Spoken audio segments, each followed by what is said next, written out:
Now we're going to move into our next guest.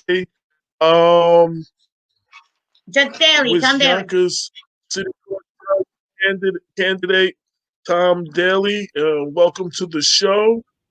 Hello. Hello, hello, hello. How are you? Lorraine, would you like to set it off? Yeah, How are yeah. you?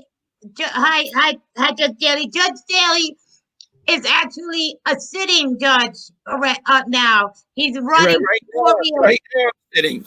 he's running for re-election. Um, he's a Yonkers City Court judge. He's also served at the family court Right. as well as a judge there. But he's sitting now.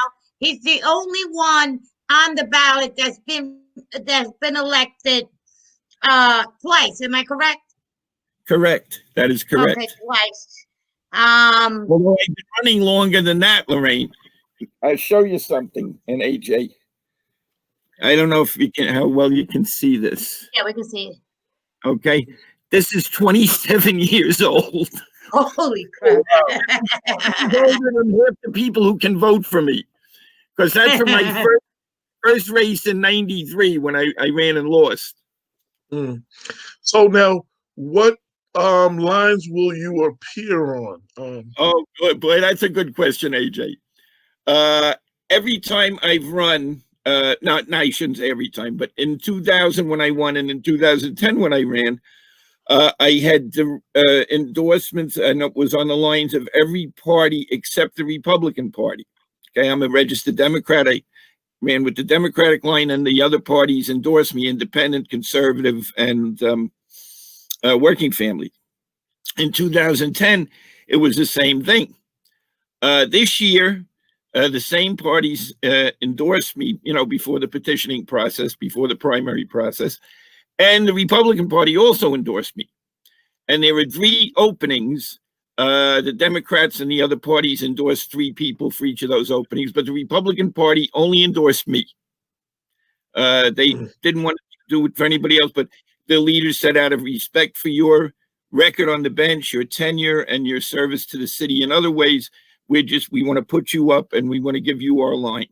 Well, then came COVID.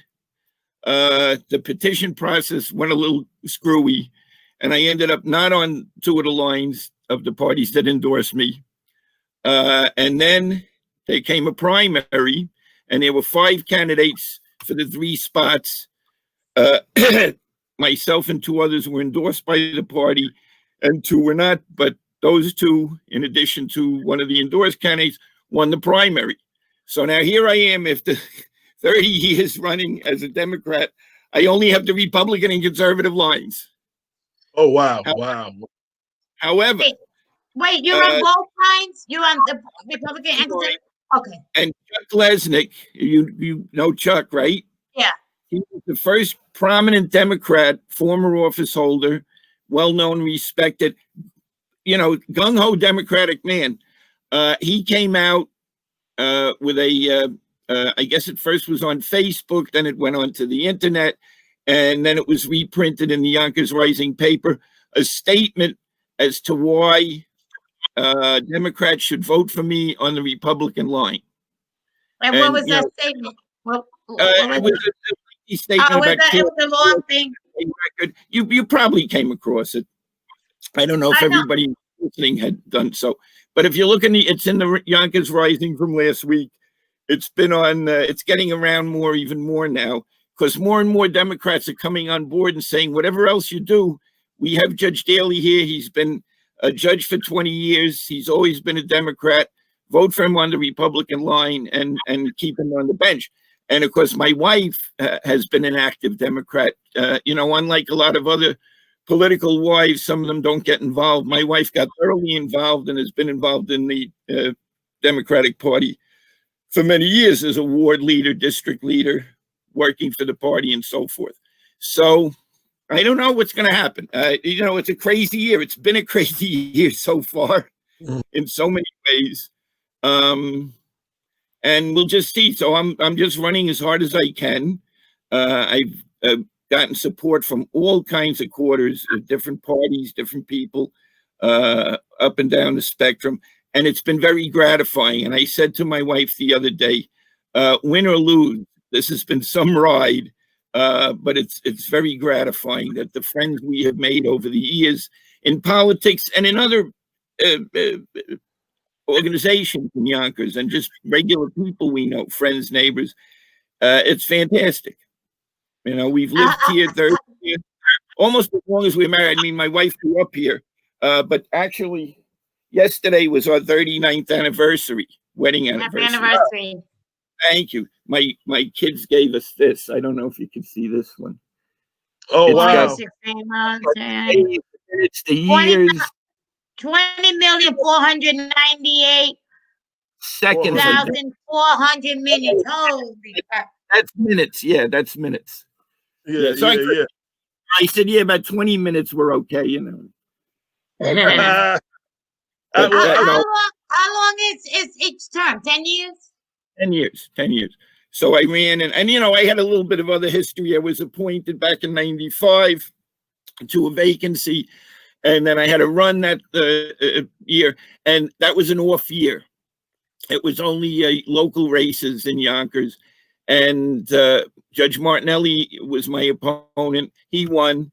He's retiring this year as chief now, after all those years. So Michael he's Martinelli, really? Wow. it's one of the seats that's open because he's retiring. And but then I went to work right away for the court afterwards. He brought me on. He was impressed even then with my record, and as were other people.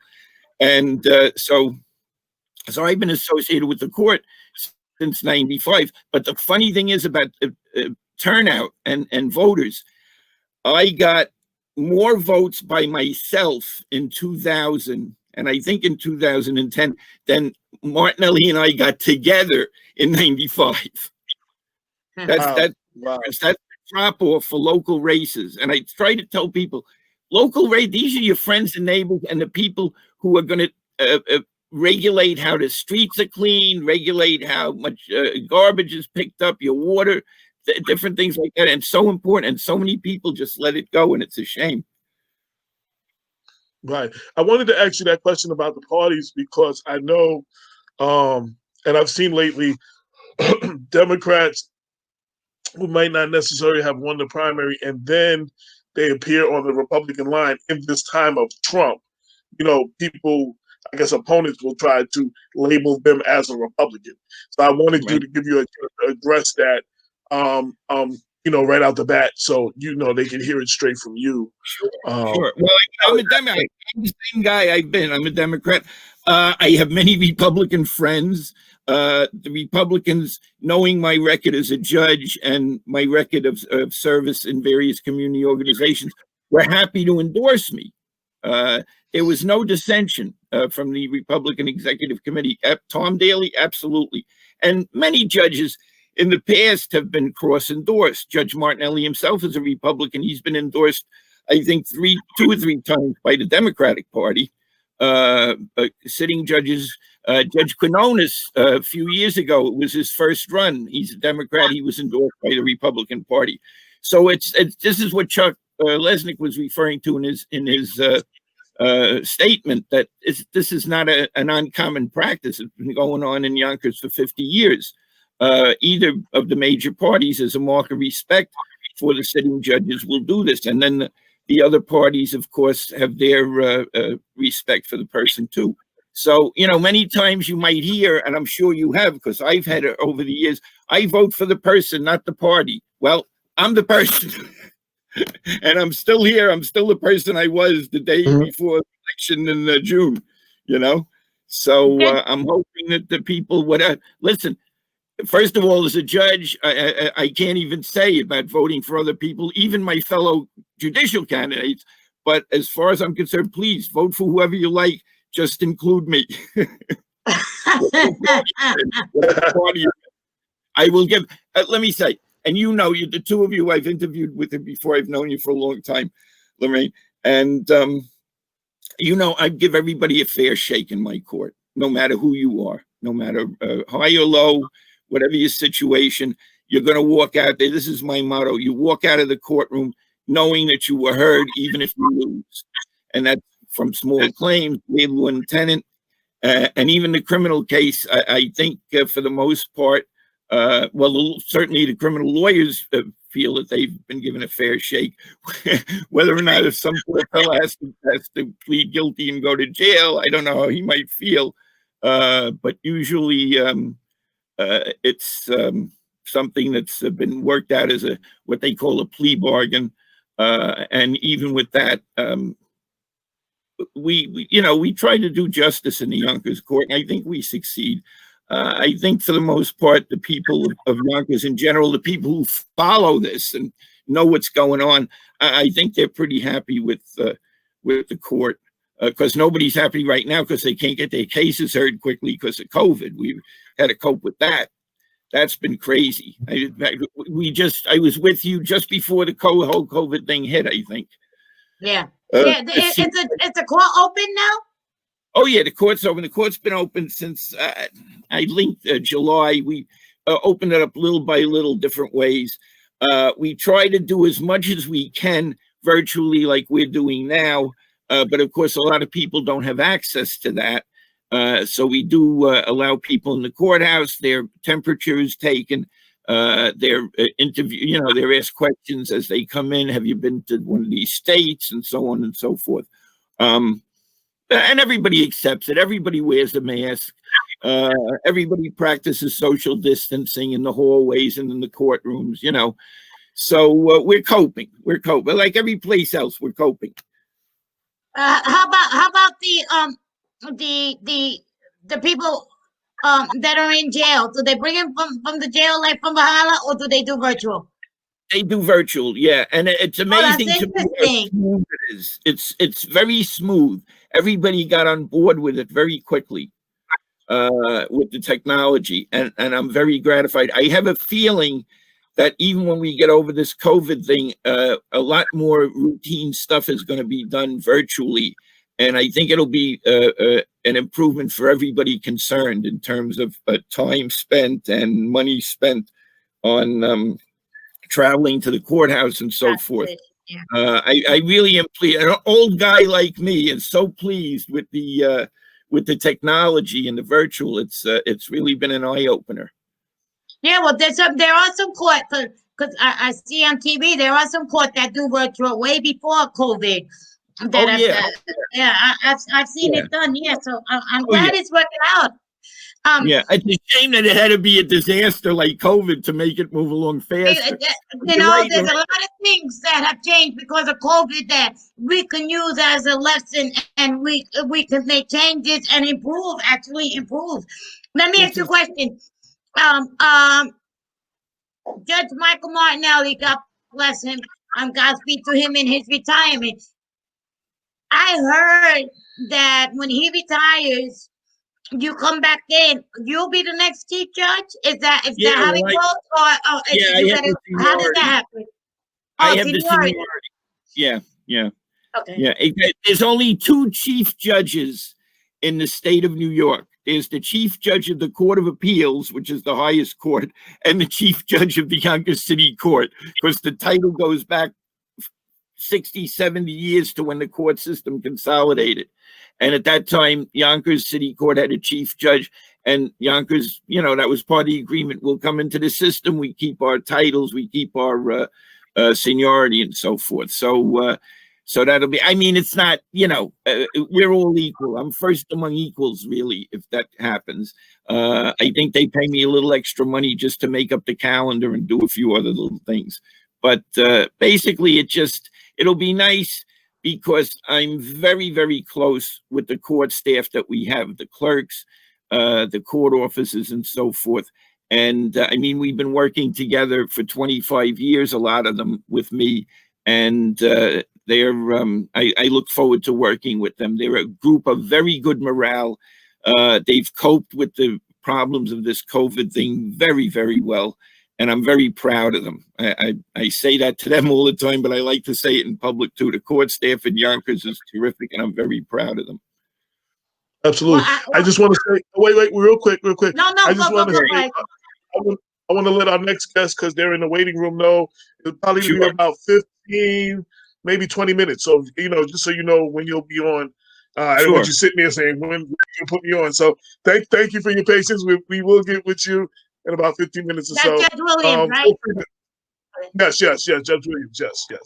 Um, I've interviewed you. First off, you can't ask judges a whole lot of stuff.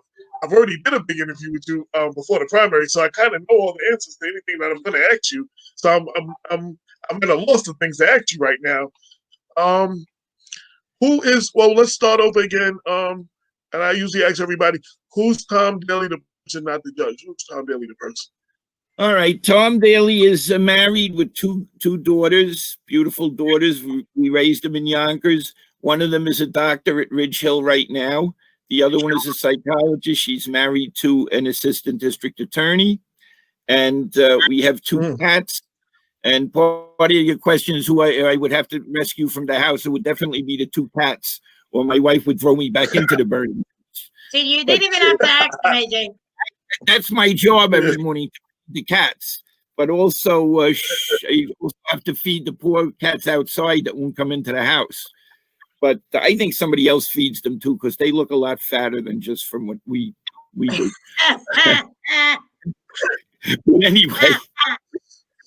But anyway, I love cats. They're beautiful creatures. Dogs are fine too, but cats I love cats because they're independent. They look at you, yeah, okay, I'll sit down next to you for a little while, and okay, you better feed me. But dogs are like, thank you for feeding me, and please let me lick your face and everything. And they're loving and all like that. But I like cats. Leave me alone for now. The biggest I'm sorry. The biggest difference I always see between the dogs and the cats, if something is messed up in the house, the garbage is knocked over something, and you can look right at the dog, and you know the dog did it, and the dog will just have that look face. The cat, if the cat did it, the cat will have this look like, what are you looking at me for? Like, it won't give up nothing. You just won't give up nothing. You never know the cat. Why are you looking at me? So that's the biggest difference. That comes in handy as a judge when I'm looking at a witness sometimes. Is this guy lying or not? You're acting like a all right. But anyway, yes, kids in Yonkers. We've been involved in a lot of organizations in Yonkers. The Yonkers Male Glee Club for a long time. I was in. I have one of my things here in case I forget. Sons of Italy and the Hibernians. East Yonkers Kiwanis. I was in the choir and the parish council of St. Eugene's for a number of years. Knights of Columbus. Now, this is an unusual one. I was in a Revolutionary War reenactment group for many years, which we would go around doing demonstrations and in reenacting historical battles, like the Battle of White Plains, which, is right here. There's a lot of interesting stuff in Westchester because it was a real battleground during the Revolution. So we would go around, and one time a spectator asked my sister-in-law, how much do they pay these guys to do this? And my sister-in-law shook her head and said, it costs my brother-in-law about $2,000 a year to do this, because, you got to buy your equipment and your uniforms and all that stuff. But I'm a big history buff, so I enjoyed that, doing that for several years. Now the knees are going a little bit, so I can just watch. But I didn't know there was a Battle of White Plains. Now that's something I'm going to have to look into so I can learn. When I lived in Atlanta, I used to see the reenactment of this. They do the reenactment of the Civil War there, and they actually act like and there was a couple of battle spots right near where I live. The Battle of Big Shanty and all that, but they actually act like they won though. They're still in denial that they lost the Civil War. Yeah. Well, the British and the American Revolution reenactment act like they won too. In fact, one time I remember we don't have ammunition, but one time we were doing a charge and we charged this group of British, and by all the rules, they should have just either run or surrendered, and they just stood there. And the commander of our little unit got so mad at them for not following the rules. He said, "Next time we're going to use real bullets." So I definitely got to look that up. The Battle of White Plains. It's something I got to learn something about. There's Washington's headquarters on a hill.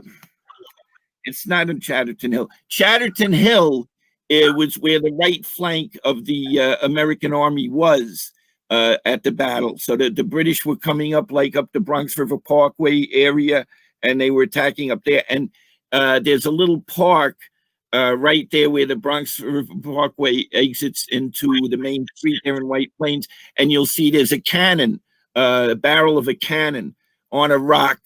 For years, it had been at the side of the road on the Bronx River. I remember my father pointing it out to me when I was about 5, so that's probably how I started to get interested. But they moved it to a safer place at this park now. But you can go up and see it, and then they have information about the battle. And in fact, I have a friend, 55 years we know each other. And he's a great artist. He did commercial art. Now he's teaching art and shop at Riverdale Country Day School. And he taught me how to make, not make, you buy them, but the figures of the soldiers. And we were going to one day do a replica of the battle for the Washington's headquarters, but it hasn't come to fruition. But I still like to paint the little guys. I don't know if you could see in this one. Where am I?